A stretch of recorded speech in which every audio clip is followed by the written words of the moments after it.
Então vamos lá? Vamos começar nosso papo. Vamos. Os que entraram aí, provavelmente todos já conhecem você, né? Mas não custa apresentar, né? Edson Lima é nosso amigo. Eu chamo de amigo da Academia de Letras, né? Porque você faz uma pesquisa aí em cima, né? Da academia, várias reportagens, né? Está sempre interessado. Então, inclusive foi isso que aproximou a gente, né? Exatamente. Foi exatamente isso. Então, Edson, a primeira coisa que eu queria saber de você é assim, como foi que a literatura entrou na sua vida? Ai, essa pergunta, eu acho que eu vim de uma família, minha mãe, né? Minha mãe não tem nenhuma formação literária, enfim, nada. Mas ela, você é das letras, né? Então, tem um campo que é da literatura griot. E eu sempre ouvi, a minha mãe é uma excelente contadora de histórias. E aí, nessas histórias, interessante, é que ela, inclusive, por vezes tinha algumas discussões lá em casa com meu pai. Ela começava a contar a historinha, meu pai. Por trás dela, né? Dizendo que ela estava. Mas é o jeito dela de contar. Então, aí eu já tenho a pegada da literatura, né? Que vem surgindo a literatura mais dessa oralidade, tá? Mas a escrita surge para mim como talvez como um processo de empoderamento. Eu fui um jovem, ó, coisa interessante, eu aprendi a ler aos 10 anos de idade. Então, eu li muito tarde, aprendi a ler muito tarde. Nossa, Então, muito tarde, verdade. então, por isso, que quando eu me envolvo nesses processos aí literários, né, também eu acho que tem alguma coisa talvez psicológica, não sei, mas também é esse sentimento. Então, mas quando eu aprendi a ler, a fazer a leitura, né, certamente eu mudei de vida. É como se o Nossa, que mundo barulho. tivesse. Aí é contigo esse barulhozinho. Não sei de onde surgiu. Peraí. Luizinho? Ah, tranquilo. Luizinho, esse barulhinho de quê, Luizinho?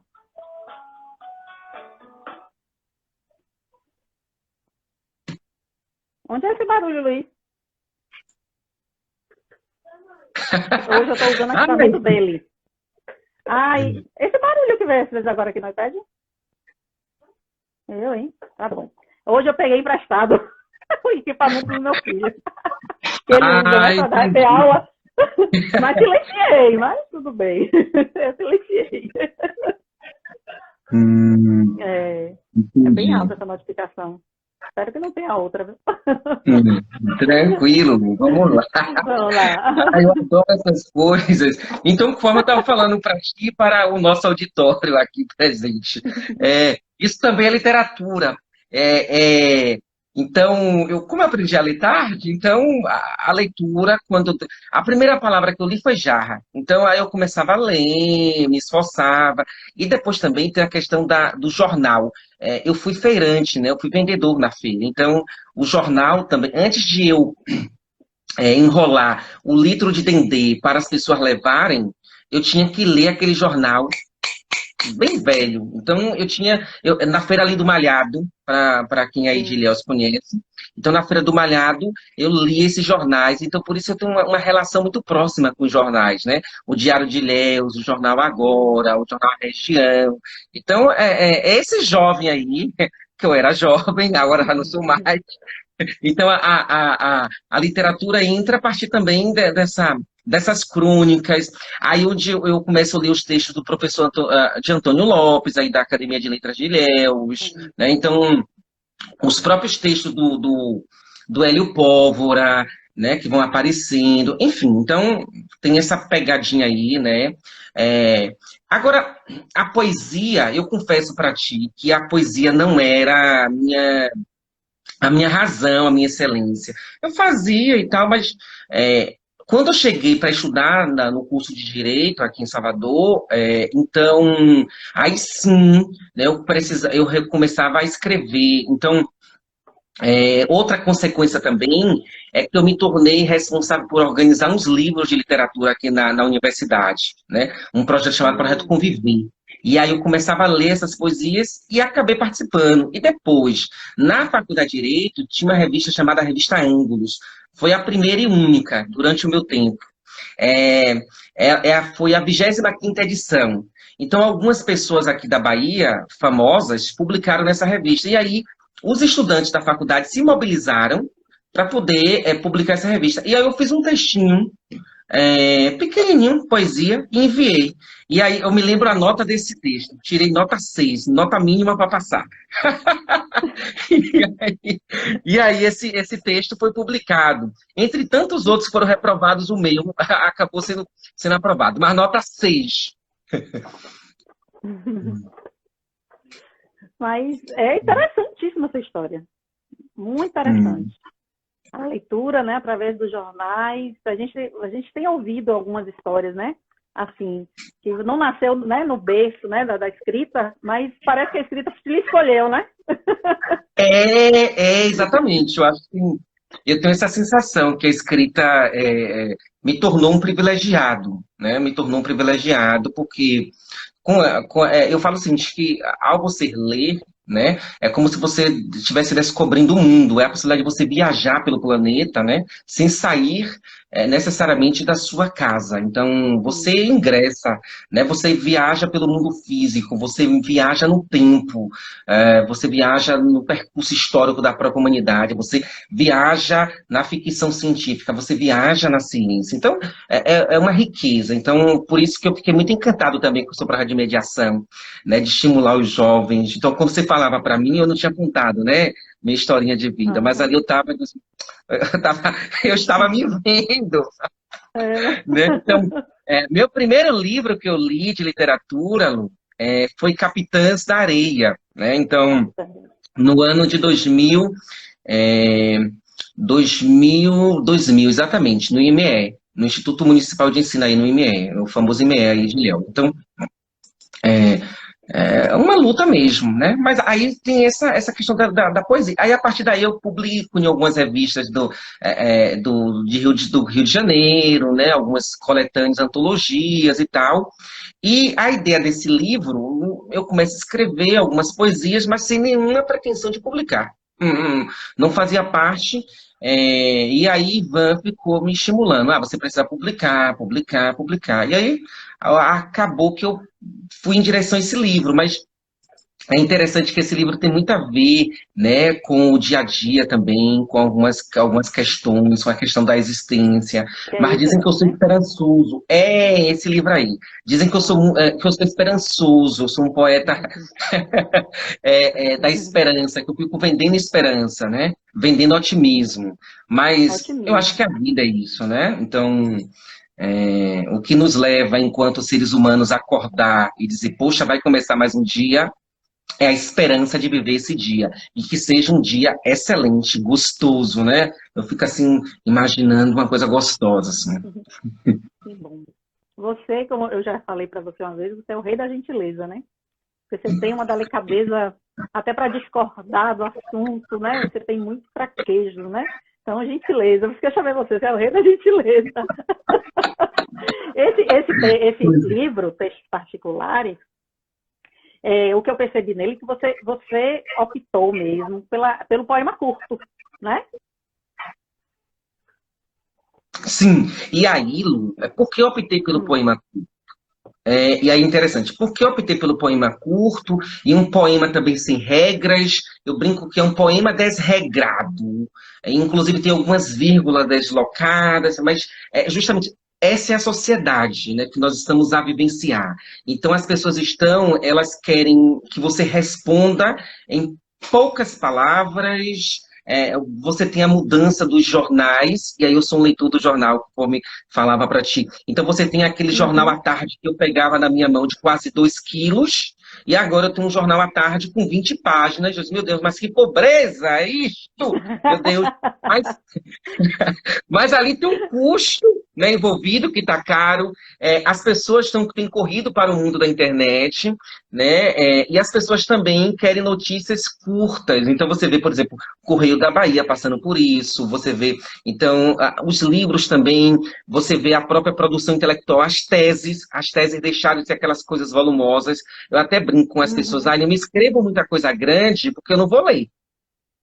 Você só vai ficar repetindo, repetindo, repetindo que muitas pessoas já falam. Então, faça uma coisa curta que eu vou ler e vou te dar um retorno. Então, e aí o seguinte, essa realidade, né? Porque nós estamos também vivenciando, não é que está faltando informação, nós temos muitas informações. É que você hoje, enquanto ser humano, você não consegue dar conta de processar todas as informações, né? Eu vi que hoje tinha uma medida provisória no Diário Oficial da União, mas não consegui ler a medida provisória. Então, fui corrida para tratar outras coisas da vida. Então o livro, ele traz com esse sentido, né? Agora, apesar de eu ter pensado que esses poeminhas, né, seriam curtinhos, mas acabaram que tornaram-se uma consequência desse processo. Tá? Depois, quando o professor Nelson prefacia esse livro, aí eu disse, meu Deus, mas não é que é verdade mesmo, as poemas curtinhos, tem poema de 2 linhas, né? E eu fico, mas será que isso é poema mesmo ou é uma mera frase? Né? E é isso, né? São com esse sentido, né? O existir, mas um existir também que é muito rápido, né? Que você está lendo e que você precisa falar com poucas palavras, né? E o poema é isto, né? E que a pessoa precisa compreender nesses, porque uma coisa é um poema, outra coisa é a poesia, né? Então, nem todo poema, né, a pessoa vai transformar em uma poesia, né? Vai ter um elemento aí poético, a poesia, né? Ou E para você escrever assim, você tem um momento, assim, a sua escrita, porque você além de escrever, né, você escreve para os blogs, né, mas com relação à poética, né, a questão da poesia, você tem um processo da escrita, você senta e faz todo dia ou vem quando vem, né? Como é que é esse processo seu? Com a poesia, né, no caso? certo. Eu brinco que eu sou um poeta de tempo não livre, né? Primeiro que eu tenho um dia muito corrido, geralmente. E o meu processo, uma coisa também, eu não gosto de escrever quando eu estou cansado do ponto de vista físico, tá? Apesar dos meus dias serem cheios, mas eu não gosto de escrever. Eu até, esses dias eu estava escrevendo um poema, e dizia assim, mas não vou escrever não, porque eu não quero registrar esse momento tão triste que é o período da pandemia. Então eu corria para não, lutava para não escrever, mas aí acabei escrevendo a poesia. Então, geralmente eu escrevo muito no final do dia, da noite. É, eu pego o meu notebook, na cama mesmo eu escrevo, e depois coloco levo o notebook ao chão, tiro daqui da escrivaninha e levo para minha cama. Então tem esse processo muito do final do dia, lá por volta de 11 horas da noite, ou também no momento da minha solidão ali noturna, de 1 hora da manhã, né? Mais uma coisa, não trago mazelas, as minhas mazelas, e não trago as mazelas da humanidade para o meu livro. Tem um momento aí que eu acabo fazendo algumas críticas, inclusive eu falo do poeta, né? Do poeta que pode ser do poeta desumanidade, né? A questão da desumanidade, porque o poeta acaba registrando coisas, aí onde tem isso, né? O poeta acaba registrando, né? Sentimentos, sentidos, ele é sinestésico, mas em decorrência, mas não é ele. Não é ele, não é o poeta querendo registrar por registrar, né? São as pessoas que fazem esses problemas e ele tem que escrever esse poema, registrar o acontecimento. Mas ele não é porque ele gostaria de fazer aquilo, né? Porque o poeta é testemunho também da história, né? O poeta testemunha a Sim, história. com certeza. Quando a gente vai estudar esses poemas, né, na escola, que a gente vai estudar os poemas, quanto é importante a gente saber a vida do autor para contextualizar, né, aquele poema na época, né? Quantos poemas a gente vê aí na época da ditadura, e etc, né? E aí daqui a alguns anos, quando pegarem os poemas escritos em 2020, né, os textos escritos em 2020, vai ter um contexto que é totalmente diferente. Então, a gente está registrando a história, né? A literatura registra a história, né? Não tem para onde correr isso, né? Eu queria ler um poema seu, esse é até mais compridinho, que eu gostei muito. Chama O Fim da Humanidade. que tem muita coisa a ver com o tempo da pandemia, né? Eu assim achei, né? Tem assim, finalmente alcançamos o fim do homem na Terra. Perdemos a humanidade. São pessoas, bichos, que circulam no planeta. Homens que envergonham os homens. Homens que subtraem a coletividade. Vendem fantasias e impedem os sonhos. Criminalizam sonhos e vendem fantasias. Triste sina de nós humanos. Triste sina dos desumanos. Triste. Perdemos sentido, perdemos razão. Plantamos o ódio e sepultamos o amor. Triste. Ficam os meus murmúrios, ficam as minhas vergonhas, ficam os meus pedidos de desculpas. Tombaram os meus sonhos, tombaram os seus sonhos. Vendemos o individualismo, extinguimos o coletivismo. Triste, triste. Esse é mais longo, mas esse aqui eu deixei marcado. Tem muito a ver, né? Tem muito a ver claro que eu não estava pensando em pandemia, mas tem muito a ver com a nossa realidade, né? Com esse processo, como nós estamos. A sociedade, né, tem se organizado, uma sociedade muito competitiva, uma sociedade que viola o meio ambiente, né? A professora Maiana está aqui na live e é uma apaixonada pelas questões ambientais. Então, viola o meio ambiente, né? Nós não respeitamos as pessoas, né? Eu não te respeito, porque simplesmente o melhor sou eu que devo estar em um patamar. Então, tudo isso não nos ajuda, né? Enquanto pessoas, não é? E a própria falta de humanidade que a gente tem falado muito na pandemia, com relação às pessoas que se aproveitam do momento para explorar o outro, né? E quantos somos desumanos, né? Como você fala aqui nesse texto. Mudou alguma coisa na sua poesia, na sua forma de criar durante a pandemia? Aí tem esse outro elemento. Então, conforme eu falei para ti, né? Eu me recusei o tempo inteiro a escrever. E só recentemente eu escrevi uma poesia, do ponto de vista poético, né, com um elemento poético, eu escrevi uma poesia para registrar esse momento, tá? Que inclusive está ali guardadinha, não mais voltei para vê-la, deixa ali o que vai ocorrer com ela. Mas esse é o processo.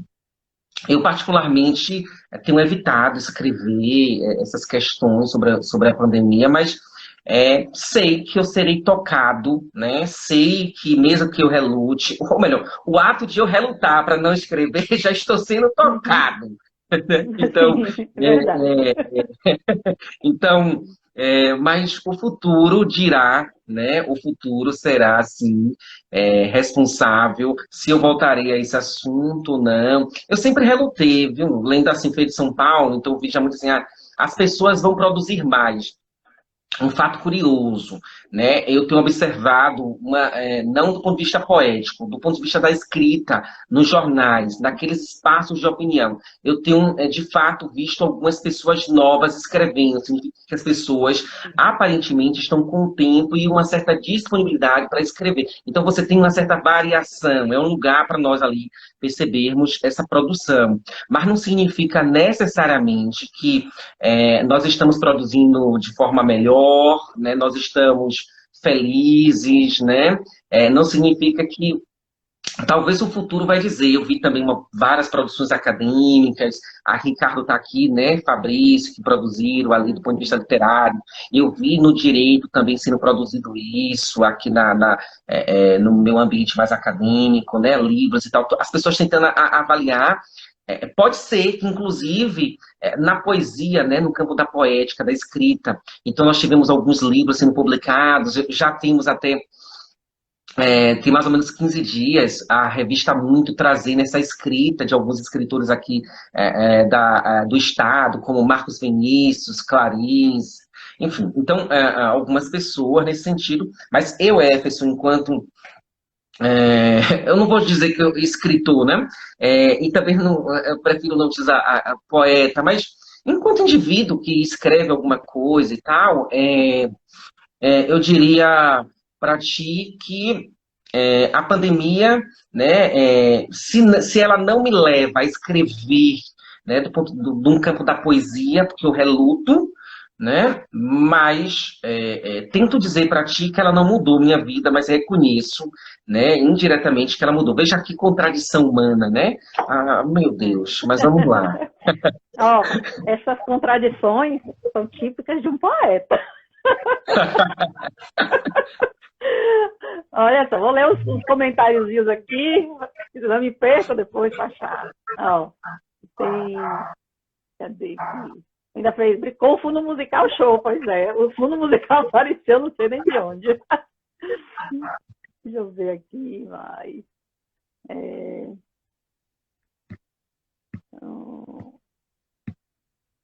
Paulo Rosário. Sou seu fã. Obrigada, Paulinho. Você é exemplo de superação, Edson. Que maravilha.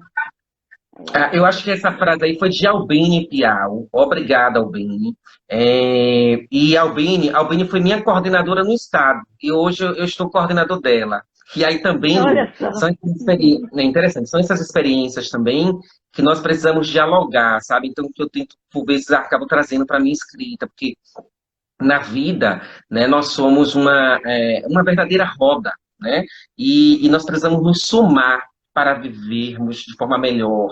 E quando eu te respeito, né, na posição que você ocupa, e quando você me respeita na posição que nós ocupamos, nós podemos estabelecer uma relação de parceria, de convivência. Então, e que as cenas mudam e nós precisamos estar preparados para isso, né? Então, aqui meu muito obrigado também. Então, tudo isso eu acabo trazendo também para a própria escrita, porque Com eu certeza. acabo sendo um sujeito ocupadíssimo mesmo, não porque. Mas é isso. Eu vi também um comentário da professora, eu chamo ela de E professora, aqui, não tem jeito.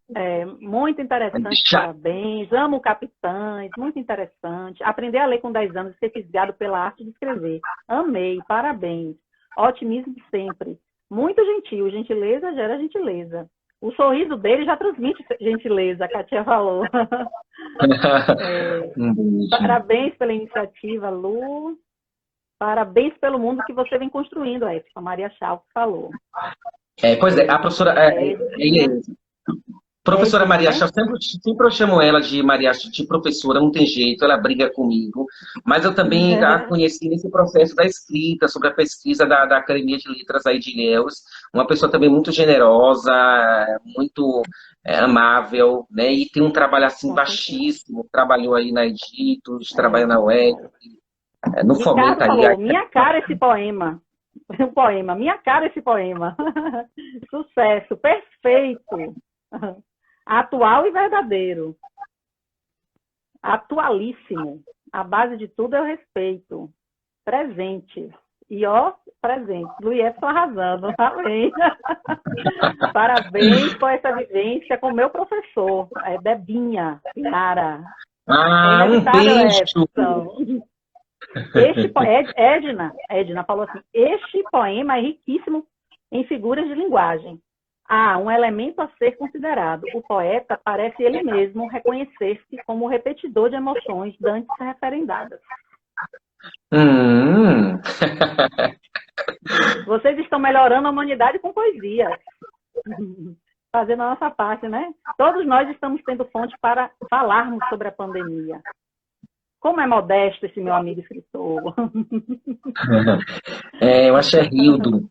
Rildo é um rapaz, um síndico aqui de Salvador, que a cada 15 dias está no jornal à tarde, só notícias boas. Então, é muito generoso, né? O Também. mundo precisa de poesia, também acho. Precisa mais e mais. Ô, Edson, você tem aquele livro de cabeceira? Aquele autor que você gosta muito? Ó, eu sou fisgado pelo Jorge Amado. E conforme eu falava, a poesia veio por um acaso na minha vida, né? Eu gosto muito da, da, da prosa, né? Então, alguns livros vão aparecendo na minha vida. Então, Jorge Amado. Gosto muito de Machado de Assis. Eu acho que talvez tem momentos que eu sou. Então, se eu for, por exemplo, para ser deselegante com uma pessoa, eu vou utilizar talvez uma ironia fina. Mas isso, em último caso, é uma coisa que eu aprendi muito na minha vida. É, é, é uma coisa muito que eu falo, é inteligência emocional, né? Para você suportar o dia a dia também. Nós precisamos ser gentis com as pessoas, educados, mas não é porque para fazer estar bem na praça, não, não é isso, tá? Então, as pessoas que me conhecem sabem que não é meu perfil também de estar bem na praça, e eu tenho um ponto de vista, me posiciono sempre, então, não, não tem porquê. Agora, eu respeito os debates. Então, o Machado de Assis, eu recorro a ele bastante, né? Adoro o Carlos Drummond, né? Então, Drummond o tempo inteiro na minha cabecinha, circulando aqui, né? Na minha cabeça. E eu acho que esses três autores, né, dão uma dimensão assim da minha vida, né? Primeiro que Jorge Amado foi o meu primeiro livro que eu li, o Capitães da Areia, Primeiro então, livro.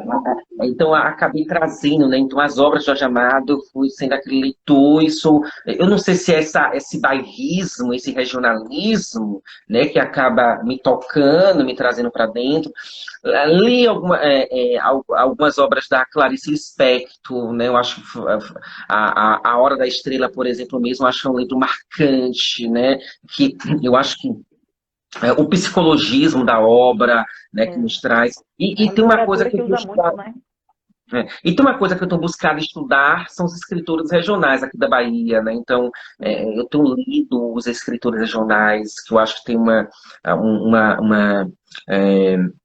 uma grande veia, eu acho que é um tecido, né, poético, que é um tecido político, é um tecido cultural, que acaba nos tocando, né? Então, por isso eu tenho lido também esses escritores, e não é que eu não venha gostar da poesia, não é isto, porque eu leio os livros de poesia, e eles têm um valor enorme, né, para mim.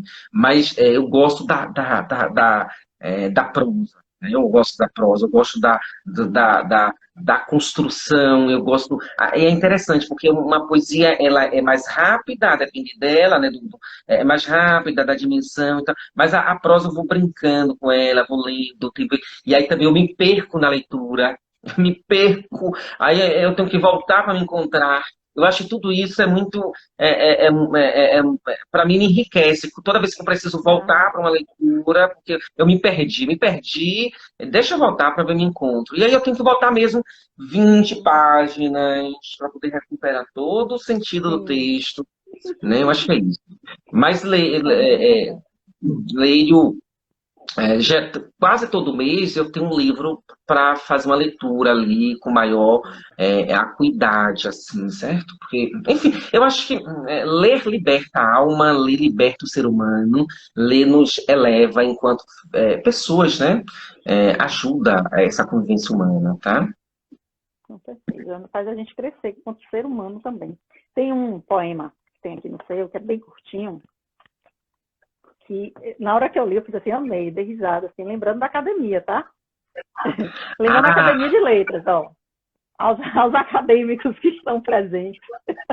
A imortalidade padecida. 4 versinhos. Os imortais pagam caro um preço por não morrer. Deixam legado e são ofendidos pelo legado. E pior, não podem se defender. Triste sina da imortalidade. Gente, amei isso. Triste sina.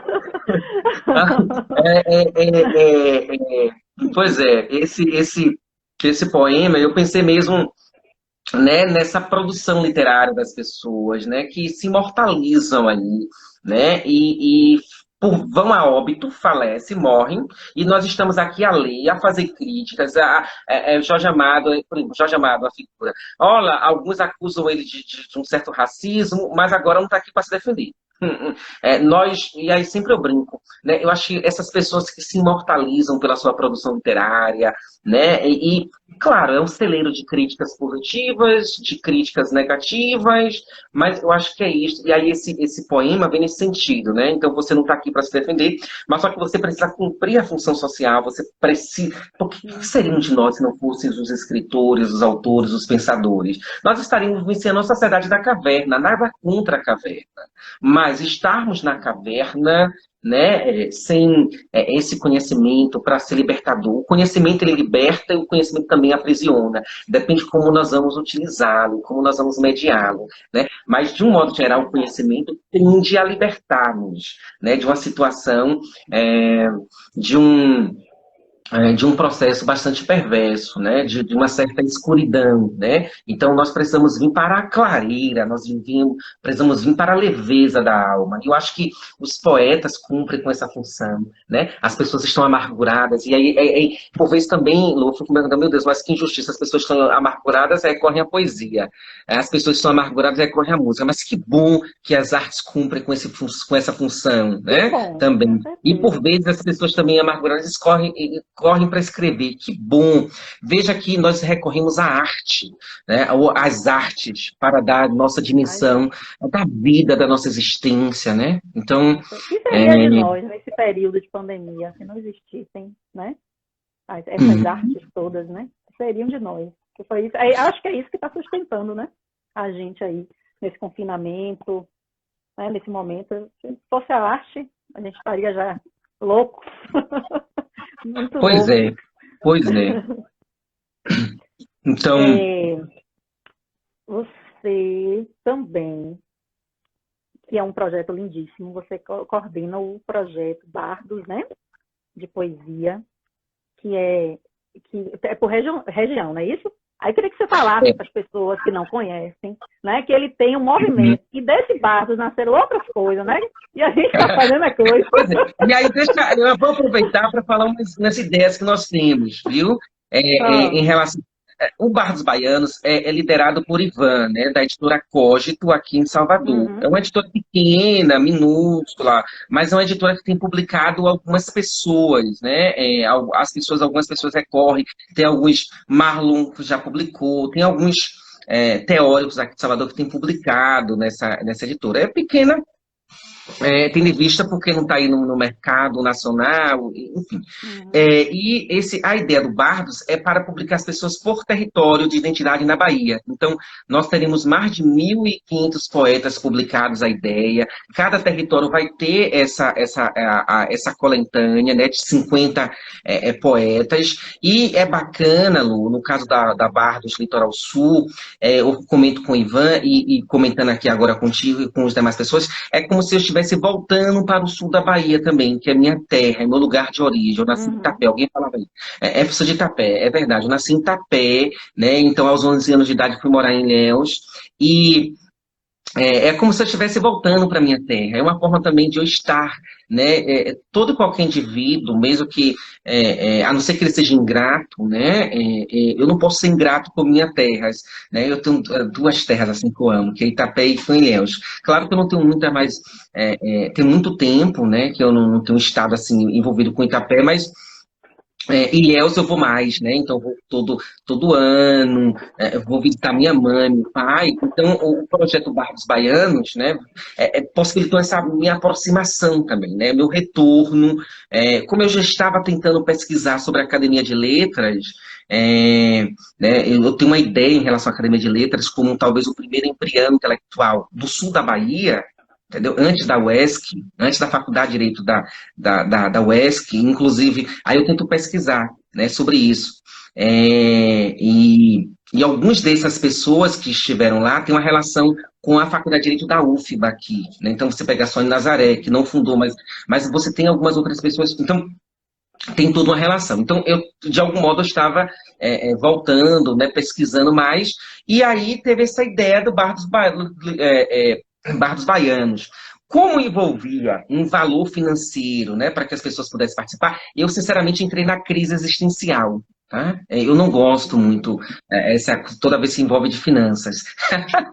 E aí, mas aí eu fui convencido no processo e me aproximei, participei ativamente daquilo que foi possível. E também as pessoas que estão sendo publicadas, né? Há pessoas já famosas e outras pessoas que vão publicar pela primeira vez. Você, Geraldo, os famosos aí, né?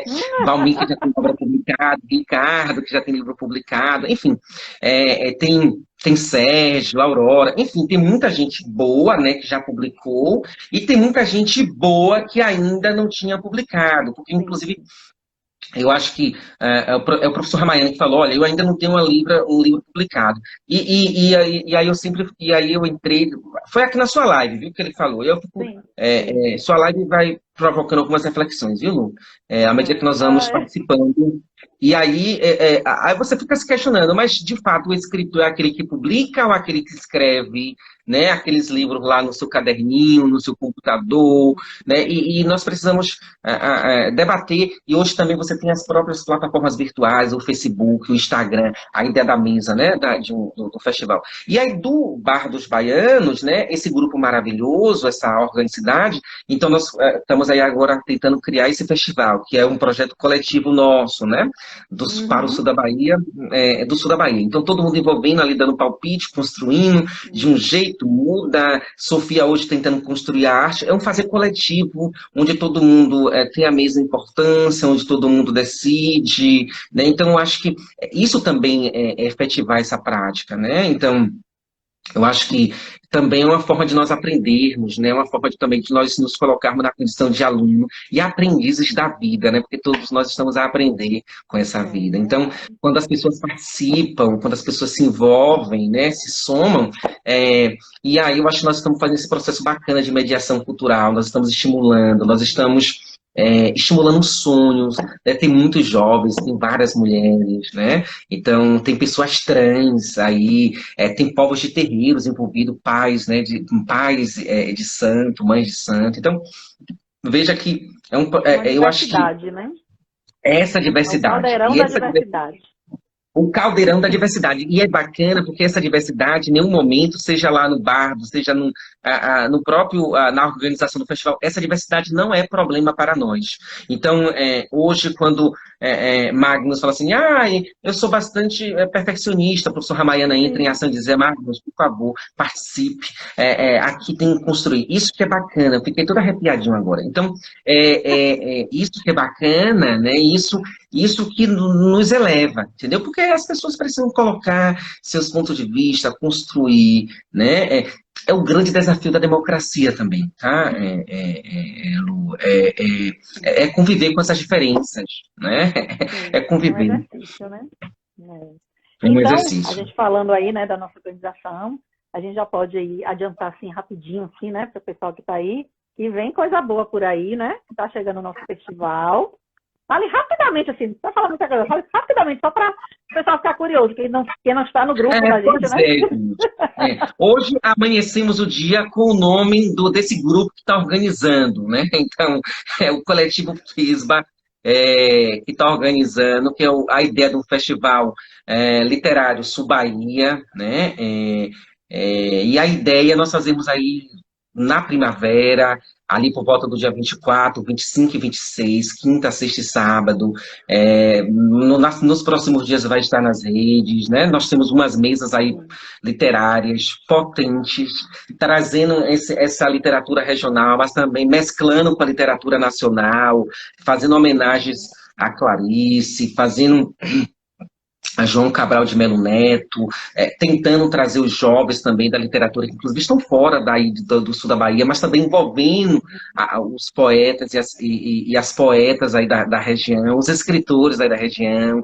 Eu Uhum. acho misturando também, essa mistura bacana com algumas editoras locais também, né? Eu acho que isso numa perspectiva também de trazer o debate atual das mídias, né, nessa construção dessa literatura, essa questão ambiental, o debate, inclusive, das mulheres, em que pese não termos uma mesa, mas as mulheres estão dando liga, né? Temos ali, temos você, tem Narleide presente, Silmara, a Aurora que entrou, Cremira, enfim, Sofia, tem muita gente boa envolvida, né? Eu acho que se o professor Ramayana não ficar ofendido, mas assim, nós já temos uma pessoa assim, pessoas de uma idade um pouco mais avançada, para não me bater, viu, professor Ramayana?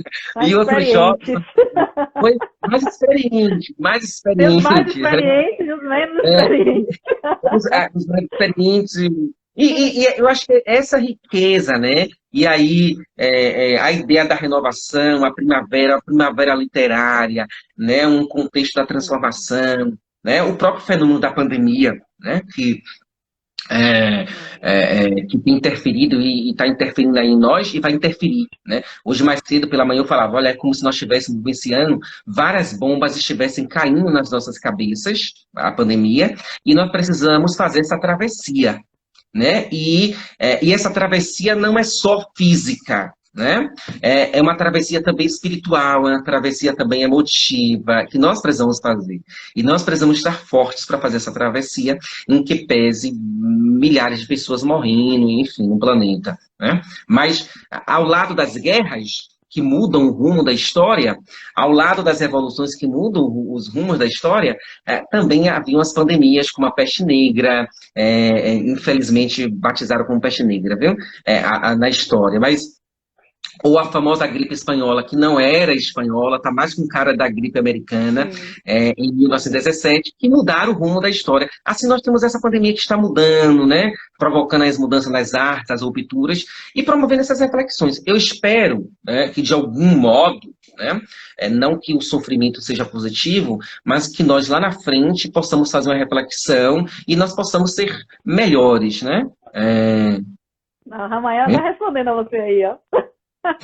Sou dinossauro, orgulhoso por poder conviver com uma rapaziada super sensível e competente. É o nosso dinossauro, tá vendo? Pois é. O professor Ramayana tem uma experiência aí baixíssima, né? Professor Ramayana, uma coisa que o senhor construiu lá no passado e que eu tive o prazer Ele não de gosta que participar. chame de senhor, hein? Desculpa. Eu tinha um sonho de participar da Bienal da Uni. Nunca consegui participar, por N motivos. E no ano passado me convidaram para ser o coordenador da mostra de extensão. Eu fiquei tão feliz, sabe? Então, eu toquei no professor Ramayana porque ele lá do movimento estudantil do CPC, né, que deu um passo importantíssimo na organização dos FUCAs no país, que tinha um grande impacto nas universidades, e até mesmo o professor Ramayana, eu acho, na UESC, né, com a questão do NAU. Me corrija aí, viu, professor Ramayana? Ele também se envolveu nessa participação, nessa construção, na pegada das artes, né? Então, é por isso que eu lembrei dele. Então, são pessoas que constroem, né? Eu acho que nós estamos construindo alguma coisa e esperamos que se construir alguma coisa seja melhor, né, para as pessoas. Com certeza. Aqui, vamos ver aqui mais uns comentários. Índio, um beijinho, Índio está aí participando ativamente com a gente. Essa união de forças e de construção mesmo. Vai ser especialmente lindo. Vem aí, Flisbar. Ei, vem aí. Quem postou o festival não vi. Foi Indy. Indy também vai estar. Vai estar com a gente. E Indy vai estar vamos conosco. saber dessas iniciativas. A coisa, há um bom tempo, na área de literatura, está fraca aqui no Sul Baiano. Até temos tentado, mas já tivemos épocas e grupos mais animados. Parabéns. Então, a gente vai dar uma balançada aí, né? Nenhum mal dura para sempre. É isso.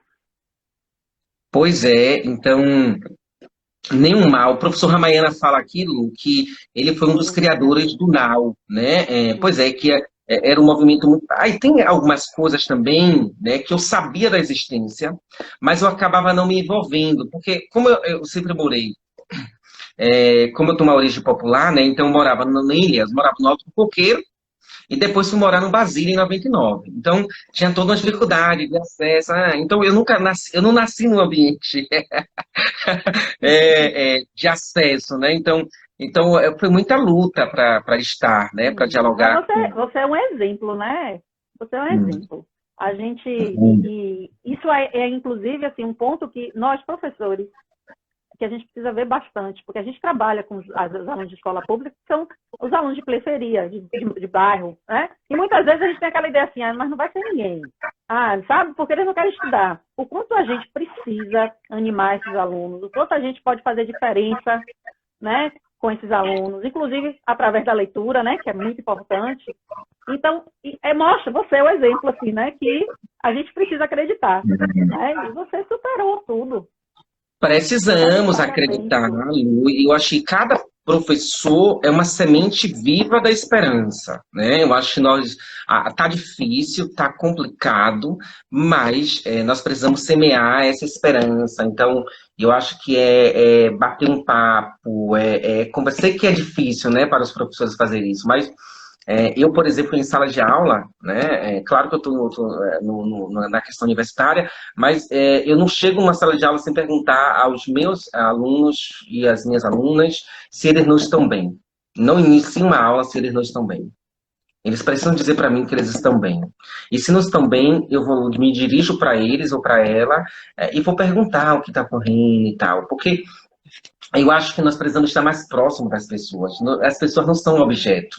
Né? Então, eu preciso acreditar na educação pública. No Brasil houve uma inversão sem precedentes. Então, a educação pública do ensino básico é tida como péssima, ruim, e a educação do ensino superior ela é tida como boa e tal. Só que tanto a educação pública quanto paga no Brasil, de um modo geral, exceto o ensino superior público, ela é ruim. Mesmo quando você pega as melhores escolas do país. Então veja que nós precisamos fazer um pacto de qualidade, né? E porque, inclusive, Lu, isso interfere no consumo das artes, da leitura. Então, se você não tem pessoas, né, preparadas, se as pessoas não conseguem fazer leitura, eu não vou ter leitores. Né?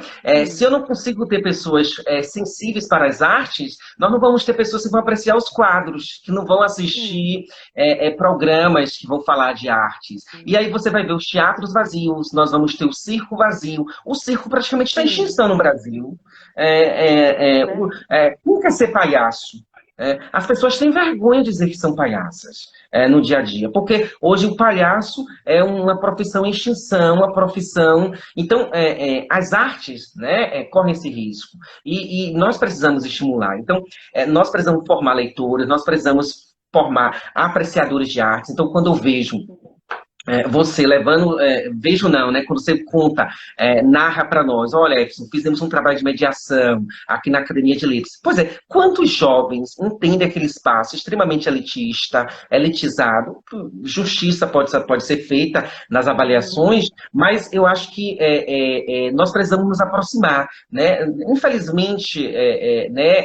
Quando eu falo de universidade por excelência elitizada, esses espaços são elitizados mesmo, né? Mas só que isso não impede das pessoas acessarem, e nós precisamos aproximar, né, esses espaços dessas pessoas, e aí, Lu, essa questão do sonho, né, de você estimular. Então, não é só educação, nós estamos formando cidadãos para o consumo das artes, para o consumo de uma saúde melhor. Então, por exemplo, a transmissão do coronavírus, ela se dá por mesmo que você lute no contexto da higienização, mas ela se dá, é bom que se diga, pela ausência da higienização, porque nós não lavamos as mãos, porque nós levamos a mão no nariz ou na boca. Isso é interessante. Então, veja que uma sociedade educada, inclusive para o consumo de alimentos, para os cuidados, né? Nós teremos uma sociedade melhor. Então, além das artes, além da saúde, da própria TV, né? Tudo isso. Joia, é isso mesmo, nosso papel. Eu quero, tem uns minutinhos ainda, eu quero ler mais outro poema, que eu gostei muito. Chama Pele. A pele registra o tempo, mostra as marcas da vida, exibe a caminhada, expõe as cores da vida, capta as emoções, libera sentimentos, deixa as marcas das mazelas, apresenta nosso estado de espírito. Descortina passado, provoca o futuro e impõe o presente. Não é isso? Eu acho que ele é bacana, que a pele, não é? Ela registra isso, né? Claro que tem nós corremos, né? Esses dias esses dias da pele. Aí meu amigo disse assim, se você precisa cuidar aqui do seu rostinho que tá fazendo já umas marquinhas. Eu disse, não se preocupa não, vou colocar um botox logo em breve. Aí eu disse, eu já vou fraldar a minha pele, né? Eu já vou cometer eu já vou aplicar um 7 no meu corpo. Então, mas regra geral, né, que a poesia, esse poema, a ideia, né, é a pele, né? Então, com o passar do tempo, ela vai registrando essas emoções, né? E o próprio conto destante, comentando aqui contigo, então eu falei, eu me arrepiei. E essa questão do próprio, né, da pele enquanto órgão, agora do órgão vivo. Então, esse sentido. Mas a pele também, ela se enruga, né? Ela vai se enrugando, é o tempo. Então, é interessante que, de acordo com sua profissão, de acordo se você vai ao sol, se não vai, você queima o rosto mais, você enfim, então essa pele, ela registra esse tempo, registra a sua ocupação, né? Então, registra o passado de uma humanidade, né? A cor da pele tem essa capacidade de fazer isso. A cor da pele impõe para nós, né? Então,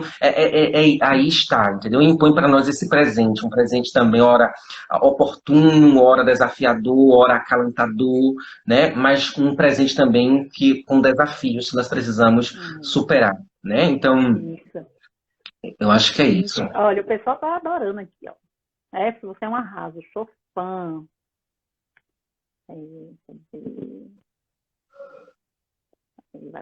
O sistema demarca territórios, isso exclui. A escola tem um papel de romper barreiras. Pois é, o circo sim, a arte precisa dessa conexão com a base. Riqueza de cultura é que não falta aí. É muito orgulho de ter você, de nossa Ilhéus, Bahia, prata da casa. Isso a gente tem que ter orgulho mesmo. Efson, a gente vai finalizar aqui, o bicho já veio aqui, esse Instagram adora acabar com a conversa da gente.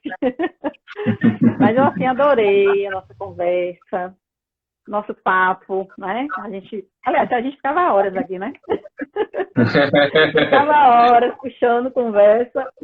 E assim, amei. Muito obrigada, né? Eu que agradeço. Por bater papo com a gente. Eu que adorei, viu? Obrigado. Imagina, a gente precisa conhecer, né? Tá vendo? A gente precisa conhecer os nossos escritores. A gente realmente precisa conhecer. E a função dessas lives é justamente isso, né? Exatamente. Eu acho que elas cumprem esse papel social, viu? Eu que agradeço mesmo a live, a oportunidade de você me apresentar. O nome das pessoas. Kátia, deixa eu ver. Valmir estava aí, Seleninha, Ricardo, Grace, Indy, Ramayana, Debinha, Abraão, Júlia, Sidney, Filigra, Miguel, Alexandra, cadê? Ricardo, Yolanda, Rildo, Fátima, tem gente, viu?